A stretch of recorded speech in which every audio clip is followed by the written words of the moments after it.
Bonsoir à tous et bienvenue dans l'émission Le temps de la solution. Nous sommes contents de vous savoir nombreux à suivre cette émission et nous savons que par son channel, le Seigneur Dieu va vous bénir. Alors ce soir, le thème que nous allons aborder est intitulé « Celui qui n'a jamais péché, qu'il jette la première pierre ». Nous allons lire dans l'évangile de Jean, le chapitre 8, le verset 3 au verset 11. La parole de Dieu dit: alors les scribes et les pharisiens amenèrent une femme surprise en adultère. Et la plaçant au milieu du peuple, ils dirent à Jésus: Maître, cette femme a été surprise en flagrant délit d'adultère. Moïse dans la loi nous a ordonné de lapider de telles femmes. Toi donc, que dis-tu? Il disait cela pour l'éprouver, afin de pouvoir l'accuser. Mais Jésus, s'étant baissé, écrivait avec le doigt sur la terre. Comme il continuait à l'interroger, il se releva et leur dit: que celui de vous qui est sans péché jette le premier la première pierre contre elle. Et s'étant de nouveau baissé, il écrivait sur la terre. Quand ils entendirent cela, accusés par leur conscience, ils se retirèrent un à un, depuis les plus petits jusqu'aux plus âgés. Seul avec la femme qui était là au milieu, Jésus demeurait là-bas. Alors s'étant relevé, et ne voyant plus que la femme, Jésus lui dit: Femme, où sont ceux qui t'accusaient? Personne ne t'a-t-il condamné?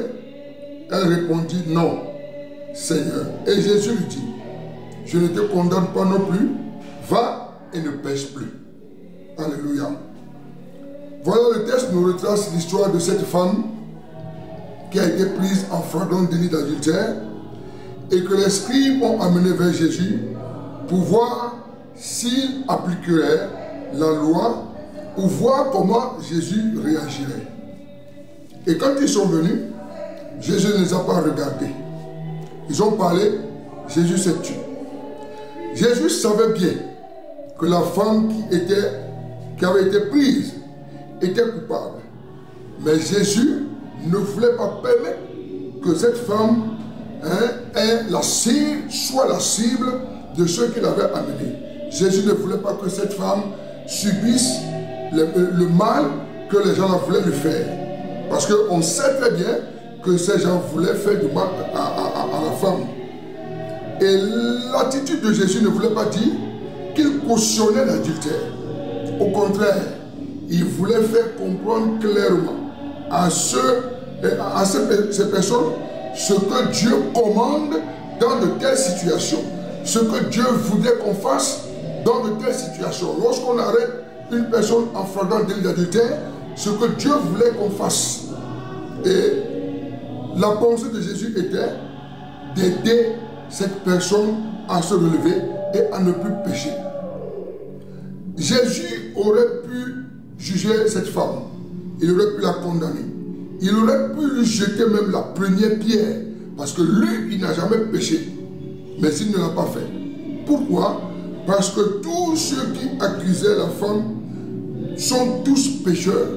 Mais ils agissaient d'une manière hypocrite.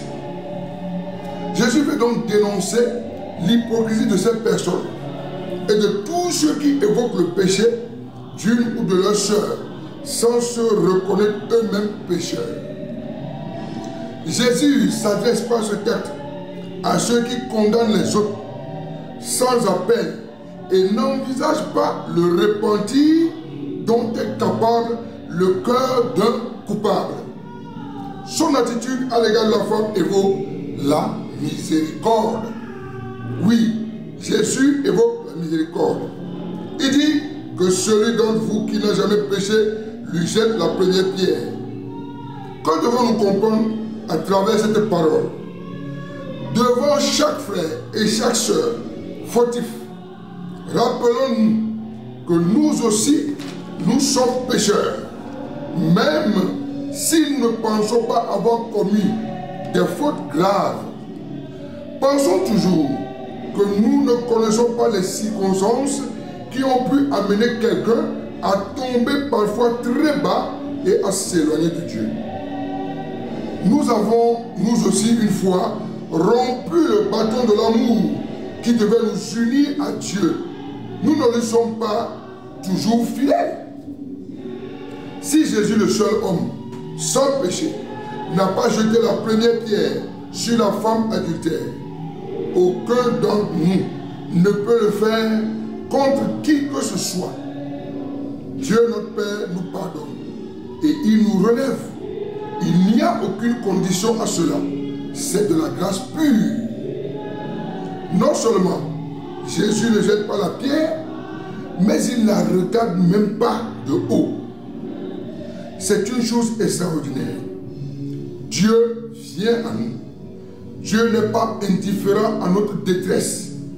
Il s'abaisse jusqu'à nous pécheurs pour nous parler à l'oreille. Et il nous prend en considération. Il nous aime personnellement. Et si la femme a compris qui est Dieu pour elle, alors elle n'a plus rien à craindre. Parce qu'elle ne sera plus jamais seule, plus jamais livrée à elle-même et à son sentiment dévastateur de culpabilité. Dieu toujours l'accompagnera pour la soutenir et la guider. Nous aussi aujourd'hui, si nous faisons face à des personnes qui sont tombées, qui ont commis des erreurs, nous devons en faire autant. Nous devons essayer de les écouter. Nous ne devons pas les juger. Nous devons essayer de leur tendre la main pour les relever, afin de leur permettre de ne plus tomber dans ces erreurs. Faisons comme Jésus envers nos frères et nos soeurs qui tombent dans l'erreur. Montrons-leur la miséricorde. Montrons-leur qu'ils peuvent se relever et continuer leur marche dans la vie avec Dieu. Ne les condamnons pas, parce que quand nous les condamnons, ils ne peuvent plus se relever et continuer leur marche avec Dieu. Ayons donc la miséricorde envers tous. Réagissons contre certaines tendances qui nous poussent à condamner sans pitié. Sachons pardonner et oublier. Ne gardons dans le cœur aucun résidu de jugement, de ressentiment, pouvant attirer la colère et la haine et nous éloigner de nos frères et de nos sœurs. Voyons chacun avec un regard nouveau, comme l'a fait Jésus. Si à la place du jugement et de la condamnation, nous avons dans le cœur l'amour et la miséricorde, nous aiderons chaque personne à commencer une nouvelle vie en lui donnant à chaque fois le courage de se relever et de repartir sur de nouvelles bases. Que le Seigneur nous bénisse. Donc nous sommes à Harvest Intercontinental du Sénégal. Donc cette émission passe tous les samedis à partir de 18 h. Nous vous encourageons à être connectés tous les samedis pour suivre les exhortations qui passent par ici. Et nous demandons au Seigneur de vous bénir dans le nom de Jésus. Merci et à samedi prochain.